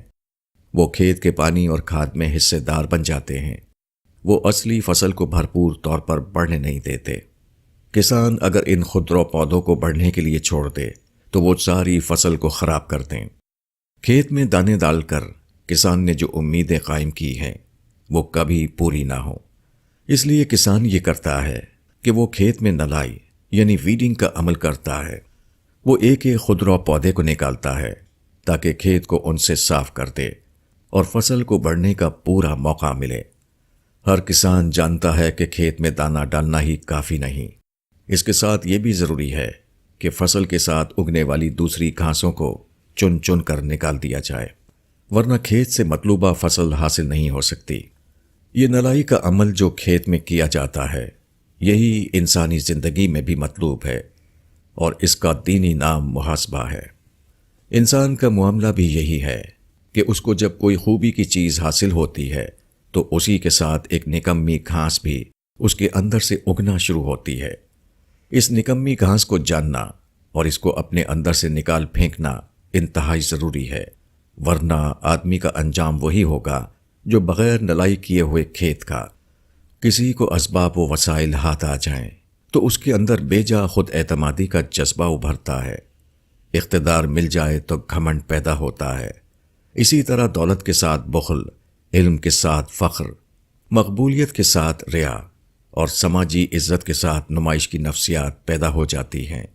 یہ تمام چیزیں گویا خودرو گھاس ہیں جو کسی آدمی کی خوبیوں کو کھا جانے والی ہیں۔ ہر آدمی کو چاہیے کہ وہ اس اعتبار سے اپنا نگراں بن جائے، اور جب بھی اپنے اندر کوئی نکمی گھاس اگتے ہوئے دیکھے تو اس کو اکھاڑ کر پھینک دے۔ جو شخص اپنے اوپر محاسبے کا عمل نہ کرے گا وہ یقینی طور پر اس دنیا میں برباد ہو جائے گا۔ وہ ایسا کھیت ہوگا جس کی فصل تباہ ہو گئی، وہ ایسا باغ ہوگا جس کی ساری بہار خزاں میں تبدیل ہو گئی۔ ثواب۔ جن لوگوں کو اللہ تعالیٰ نے پیسہ دیا ہے وہ عام طور پر ایسا کرتے ہیں کہ اپنے ملازموں اور ماتحت کارکنوں کو تو صرف واجبی تنخواہ یا اجرت دیتے ہیں، دوسری طرف کانفرنس یا ریلیف فنڈ یا مشہور اداروں کی بڑی بڑی رقمیں دے کر خوش ہوتے ہیں۔ اگر ان سے پوچھئے کہ آپ ایسا کیوں کرتے ہیں تو وہ کہیں گے کہ ملازم یا کارکن کو جو رقم دی جاتی ہے وہ تو ان کے کام کی اجرت ہوتی ہے، اس پر ہم کو ثواب نہیں ملے گا۔ انہوں نے ہماری خدمت کی اور ہم نے ان کو معاوضہ دے دیا، اس پر ثواب کیسا؟ یہ تو دونوں طرف سے معاملہ برابر ہو گیا۔ اس کے برعکس اداروں اور ملی کاموں میں جو رقم دی جاتی ہے ان کے متعلق یقینی ہے کہ ان پر ثواب ملے گا، مگر اس کی تہ میں اصل بات کچھ اور ہے، اور یہ جواب محض اصل بات پر پردہ ڈالنے کی ایک کوشش ہے۔ اصل یہ ہے کہ ہر آدمی کے دل میں یہ چھپی ہوئی خواہش موجود ہے کہ وہ جو کچھ دے اس کا معاوضہ اس کو اسی دنیا میں ملے۔ غریب آدمی یہ معاوضہ پیسے کی صورت میں چاہتا ہے، مگر جن لوگوں کے پاس کافی پیسہ آ جاتا ہے ان کو جس معاوضے کی تمنا ہوتی ہے وہ سماجی حیثیت یعنی سوشل اسٹیٹس ہے۔ یہی وہ چھپی ہوئی خواہش ہے جو اس قسم کے لوگوں کے انفاق کا رخ بڑی بڑی قابل ذکر مدوں کی طرف کر دیتی ہے۔ ظاہر ہے کہ غریب ملازم یا کارکن یہ معاوضہ دینے کی طاقت نہیں رکھتا، اس کے پاس نہ اخبار ہوتا ہے نہ اسٹیج، اس کے پاس نہ اونچی بلڈنگوں والے ادارے ہیں اور نہ استقبال کرنے والا حلقہ۔ مگر ایک شخص جب کسی مشہور ادارے یا کسی عظیم الشان ملی مہم میں رقم دیتا ہے تو اس کو امید رہتی ہے کہ اس کو شاندار معاوضہ ملے گا۔ جلسوں کی صدارت، عوامی مواقعوں پر نمایاں نشست، اداروں میں پرزور استقبال، سماجی حیثیت میں اضافہ، اخباروں میں نام چھپنا اور بڑے بڑے لوگوں کی صف میں جگہ ملنا وغیرہ۔ ثواب کا تعلق نیت سے ہے، نہ کہ قابل ذکر مدوں سے۔ ثواب حقیقتاً اس عمل میں ہے جو صرف اللہ کی رضا کے لیے کیا گیا ہو۔ ثواب یہ ہے کہ اللہ کی خاطر ایسی مدوں میں دیا جائے جو لوگوں کو دکھائی نہیں دیتی، ان موقعوں پر خرچ کیا جائے جہاں ہر قسم کے دوسرے محرکات حذف ہو جاتے ہیں۔ جس انفاق کا فائدہ اسی دنیا میں وصول کر لیا گیا ہو اس کا فائدہ کسی کو آخرت میں ملے گا تو کیوں ملے گا؟ لوگ دکھائی دینے والے مقامات پر انفاق کر رہے ہیں، حالانکہ خدا ان کے انفاق کو قبول کرنے کے لیے اس مقام پر کھڑا ہوا ہے جو ظاہر پرست انسانوں کو دکھائی نہیں دیتا۔ نمائشی حق پرستی۔ کبھی ایسا ہوتا ہے کہ پتھر کے اوپر کچھ مٹی جم جاتی ہے، اس مٹی کے اوپر سبزہ اگاتا ہے، بظاہر دیکھنے میں ایسا معلوم ہوتا ہے جیسے وہ کوئی کھیت ہو، لیکن اگر زور کی بارش ہو جائے تو مٹی سمیت سارا سبزہ بہہ جاتا ہے اور اس کے بعد صرف پتھر کی صاف چٹان باقی رہ جاتی ہے جو ہر قسم کی ہریالی اور نباتات سے بالکل خالی ہوتی ہے۔ یہی معاملہ اکثر انسانوں کا ہے۔ وہ دیکھنے میں بظاہر بالکل ٹھیک معلوم ہوتے ہیں، ظاہری طور طریق میں بہت شاداب نظر آتے ہیں، مگر حالات کا ایک جھٹکا ان کی ساری شادابی اور ہریالی کو ختم کر دیتا ہے۔ اس کے بعد ان کی شخصیت ایک سوکھے پتھر کی مانند ہو کر رہ جاتی ہے۔ ایک شخص جو بات چیت میں شرافت اور معقولیت کی تصویر بنا ہوا تھا، وہ عملی تجربے کے وقت اچانک ایک نامعقول انسان بن جاتا ہے۔ ایک شخص جو انصاف اور انسانیت کے موضوع پر تقریر کر رہا تھا، وہ عمل کے موقع پر بے انصافی کا طریقہ اختیار کر لیتا ہے۔ ایک شخص جو مسجد کے رکوع اور سجدے میں تواضع کا مظاہرہ کر رہا تھا، وہ مسجد کے باہر انسانوں کے ساتھ معاملہ کرنے میں گھمنڈ اور خود پسندی کا مجسمہ بن جاتا ہے۔ ایک شخص جو دوسروں کو اعلیٰ ظرفی اور حقوق رسی کی تلقین کر رہا تھا، جب اس کا اپنا وقت آتا ہے تو وہ بغض، حسد اور ظلم کے راستے پر چلنے لگتا ہے۔ یہ دنیا امتحان کی دنیا ہے۔ یہاں ہر آدمی کی آزمائش ہو رہی ہے۔ یہ آزمائش معمول کے حالات میں نہیں ہوتی، بلکہ غیر معمولی حالات میں ہوتی ہے۔ مگر عجیب بات ہے کہ آدمی عین اس وقت ناکام ہو جاتا ہے جبکہ اس کو سب سے زیادہ کامیابی کا ثبوت دینا چاہیے۔ لوگ باتوں میں حق پرستی کا ثبوت دے رہے ہیں، حالانکہ حق پرستی وہ ہے جس کا ثبوت عمل سے دیا جائے۔ لوگ دوستی کے وقت خوش اخلاق بنے رہتے ہیں، حالانکہ خوش اخلاق وہ ہے جو بگاڑ کے وقت خوش اخلاق ثابت ہو۔ لوگ خدا کے سامنے تواضع کی رسم ادا کر کے مطمئن ہیں، حالانکہ کسی کا متواضع ہونا یہ ہے کہ وہ بندوں کے ساتھ معاملہ کرنے میں تواضع پر قائم رہے۔ چٹان کی مٹی پر کی جانے والی کھیتی نمائشی کھیتی ہے۔ ایسی کھیتی کسی کسان کے کچھ کام آنے والی نہیں۔ سیلاب کا ایک ہی ریلا اس کو جھوٹی کھیتی ثابت کر دیتا ہے۔ اسی طرح نمائشی حق پرستی بھی جھوٹی حق پرستی ہے، جس کو قیامت کا سیلاب اس طرح باطل ثابت کر دے گا کہ وہاں اس کے لیے کچھ نہ ہوگا جو اس کا سہارا بنے۔ زندہ قبرستان۔ میں ہسپتال کے اندر کھڑا تھا۔ میرے سامنے طرح طرح کے مریض تھے۔ ہر مریض درد و الم کی تصویر بنا ہوا تھا۔ کسی کے ہاتھ میں تکلیف تھی اور کسی کے پاؤں میں، کسی کے پیٹ میں درد ہو رہا تھا، کسی کی پیٹھ حادثے کا شکار ہو گئی تھی۔ ہسپتال کی دنیا کا ہر آدمی مصیبت زدہ تھا۔ یہاں کا ہر باشندہ انسانی عجز کا نمونہ پیش کر رہا تھا۔ میں نے سوچا، جسم کی کوئی ایک بات بگڑ جاتی ہے تو آدمی کا یہ حال ہو جاتا ہے، پھر اس وقت آدمی کا کیا حال ہوگا جبکہ اس کی ساری بات بگڑ جائے گی، جب انسان سے اس کی ہر وہ چیز چھن جائے گی جس کو وہ اپنی چیز سمجھ کر سرکشی کر رہا تھا۔ پہلے زمانے میں آدمی عبرت کے لیے قبرستان جاتا تھا، اب اس کو عبرت کے لیے ہسپتال جانا چاہیے۔ قبرستان میں مصیبت زدہ زمین کے نیچے ہوتا ہے اور ہسپتال میں مصیبت زدہ زمین کے اوپر دکھائی دیتا ہے۔ قبرستان میں عبرت کی چیز کو سوچ کر تصور میں لانا پڑتا ہے اور ہسپتال میں عبرت کی چیز بالکل زندہ حالت میں آنکھ کے سامنے موجود ہوتی ہے۔ ہسپتال گویا زندہ قبرستان ہے۔ ہسپتال کی دنیا سراپا عبرت کی دنیا ہوتی ہے۔ کوئی آدمی حادثے کا شکار ہو کر یہاں آتا ہے، کوئی سخت بیماری میں مبتلا ہے، کسی کے جسم میں کوئی ضروری چیز کم ہو گئی ہے۔ اس کا نتیجہ یہ ہے کہ کوئی شخص کرا رہا ہے، کوئی چیخ رہا ہے۔ غرض بے بسی و بے چارگی کے عبرتناک مناظر ہیں جو ہسپتال میں ہر طرف بکھرے ہوئے دکھائی دیتے ہیں۔ یہ مناظر اس لیے دکھائے جاتے ہیں کہ آدمی ان سے سبق لے، وہ دوسروں کی تکلیف میں اپنی تکلیف کا عکس دیکھے، وہ جزئی واقعے میں کلی حقیقت کا مشاہدہ کرے، وہ دنیا کے واقعے میں آخرت کے واقعات کا احساس کر لے۔ ایسے مناظر ہر آدمی کے سامنے آتے ہیں، مگر بہت کم لوگ ہیں جو ان سے سبق لیتے ہوں۔ اس کی وجہ یہ ہے کہ سبق لینے کے لیے غیر کی حالت کو اپنے اوپر طاری کرنا پڑتا ہے۔ جو کچھ ابھی پیش نہیں آیا اس کا احساس اس طرح کرنا پڑتا ہے گویا کہ وہ پیش آ چکا ہے۔ یہ مستقل کو حال کے اندر دیکھنا ہے، اور کتنے لوگ ہیں جو مستقبل کو حال کے اندر دیکھنے والی نظر رکھتے ہوں۔ اسم اعظم کیا ہے؟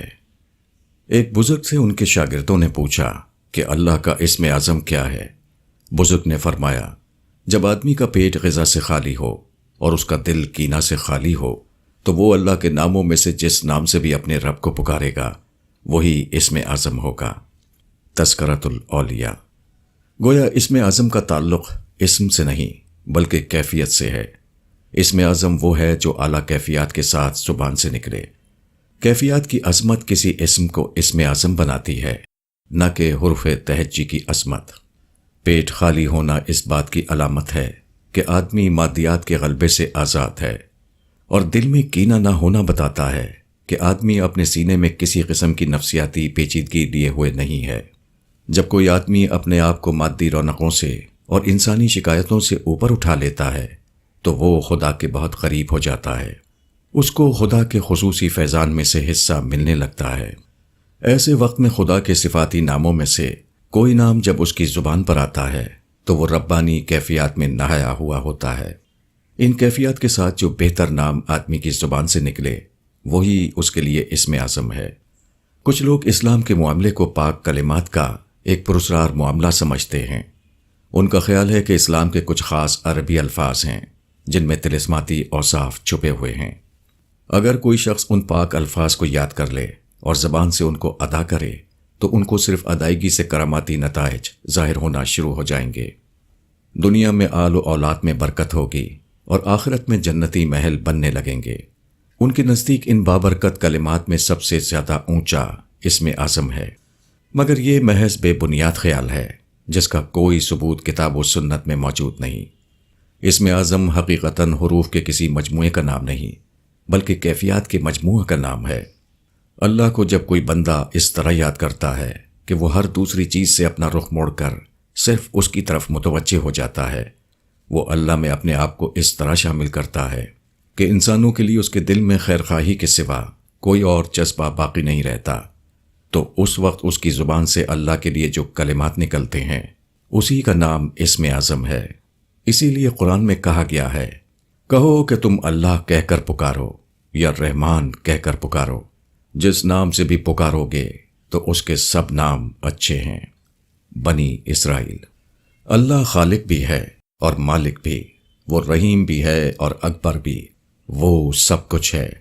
جس برتر نام سے بھی آدمی اس کو پکارے وہ اس کے لیے جائز ہوگا، البتہ پکارنے والے کی زبان سے نکلنے والا ایک لفظ کبھی اس کے لیے اسم اعظم بن جاتا ہے۔ یہ پکارنے والے کی کیفیت پر ہوتا ہے۔ اللہ کو اس کی صفتوں میں سے کسی صفت سے پکارنا کبھی سادہ اور عام حالت میں ہوتا ہے، اور کبھی اس طرح ہوتا ہے کہ خدا کا نام لیتے ہوئے آدمی کی شخصیت پھٹ پڑتی ہے۔ خدا کا نام لینا اس کی روح میں برپا ہونے والے طوفان کی آواز ہوتا ہے۔ اس طرح دل کے بھونچال کے ساتھ خدا کا نام لینا عام حالات میں اس کا نام لینے سے بالکل مختلف ہوتا ہے۔ وہ اس کی زبان سے ادا ہونے والے اسم کو اسم اعظم بنا دیتا ہے۔ بندہ جب اللہ کی عظمتوں کے احساس سے سرشار ہو اور اس کی سرشاری زبان پر لفظ کی صورت میں ڈھل جائے تو یہی اللہ کو اسم اعظم کے ساتھ یاد کرنا ہے۔ جھوٹی دھوم۔ ٹائمز آف انڈیا 30 مئی 1985 میں ہندوستانی شادیوں کے بارے میں ایک سبق آموز رپورٹ شائع ہوئی۔ اس کا عنوان ہے ہیلی کاپٹر بارات۔ اس میں بتایا گیا ہے کہ سوائی مادھاپور کی مینا برادری میں خوشحالی کی علامت اب یہ بن گئی ہے کہ بارات دلہن کے گھر آئے تو ہیلی کاپٹر کے ذریعے آئے، خواہ دولہا کے گھر سے دلہن کے گھر تک کا فاصلہ 10 کلومیٹر ہی کیوں نہ ہو۔ اس سے پہلے شادیوں میں جہیز اور تلک کی دھوم تھی، اب اس سے آگے بڑھ کر بمبئی کی ایک فرم سے ہیلی کاپٹر کرائے پر حاصل کیے جا رہے ہیں۔ شادیوں میں ہیلی کاپٹر کا استعمال کیوں کیا جا رہا ہے، اس کا جواب اخباری رپورٹر نے ان الفاظ میں دیا ہے۔ دلہن کے والدین امید کرتے ہیں کہ بارات ان کے گاؤں میں دھوم دھام کے ساتھ آئے۔ انسان سمجھتا ہے کہ اس کی سواری کسی دولہا یا کسی دلہن کے گھر اترنے والی ہے، اس لیے وہ شان و شوکت کے ساتھ اپنی سواری لے جانے کا اہتمام کر رہا ہے۔ اگر انسان کو یہ معلوم ہو کہ اس کی سواری بالآخر جہاں پہنچنے والی ہے وہ مالک کائنات کی عدالت ہے تو انسان کی سوچ یکسر بدل جائے۔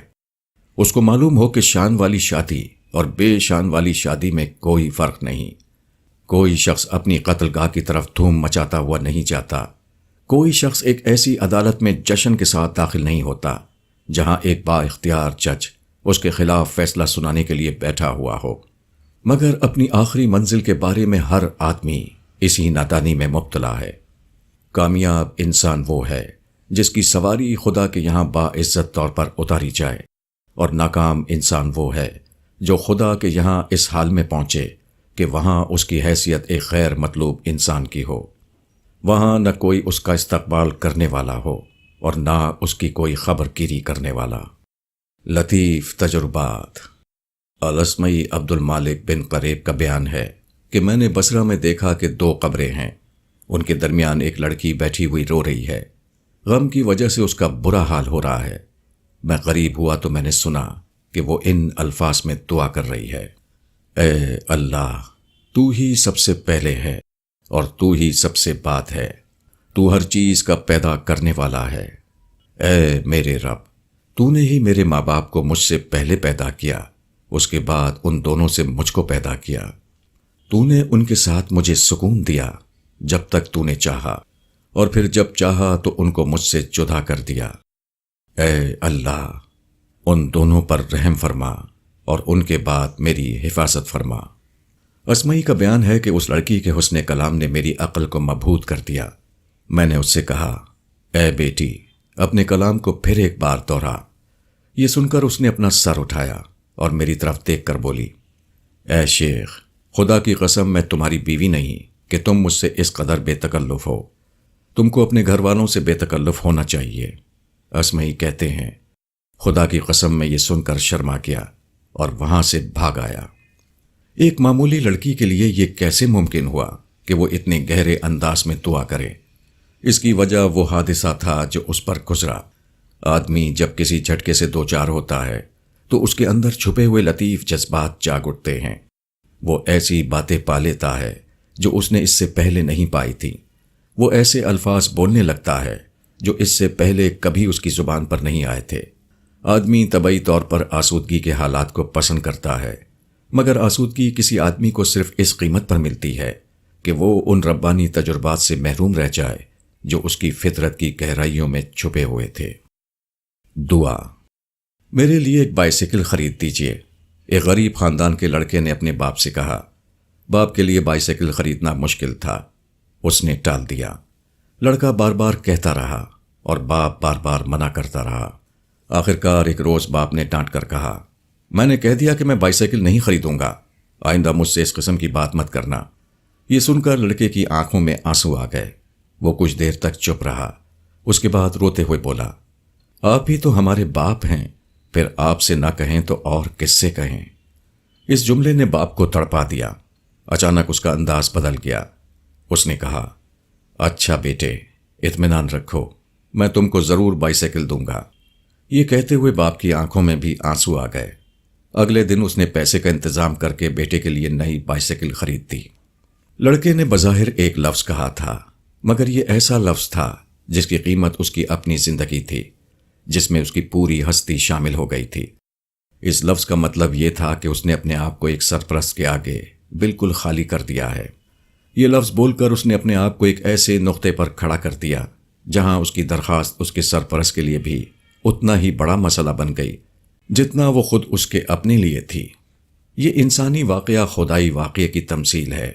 اس سے معلوم ہوتا ہے کہ وہ کون سی دعا ہے جو لوٹائی نہیں جاتی۔ یہ وہ دعا ہے جس میں بندہ اپنی پوری ہستی کو انڈیل دیتا ہے۔ جب بندے کی آنکھ سے عجز کا وہ قطرہ ٹپک پڑتا ہے جس کا تحمل زمین و آسمان بھی نہ کر سکیں، جب بندہ اپنے آپ کو اپنے رب کے ساتھ اتنا زیادہ شامل کر دیتا ہے کہ بیٹا اور باپ دونوں ایک ترازو پر آ جاتے ہیں، یہ وہ لمحہ ہے جبکہ دعا محض زبان سے نکلا ہوا ایک لفظ نہیں ہوتی، بلکہ وہ ایک شخصیت کے پھٹنے کی آواز ہوتی ہے۔ اس وقت خدا کی رحمتیں اپنے بندے پر ٹوٹ پڑتی ہیں، بندگی اور خدائی دونوں ایک دوسرے سے راضی ہو جاتے ہیں۔ قادر مطلق عاجز مطلق کو اپنی آغوش میں لے لیتا ہے۔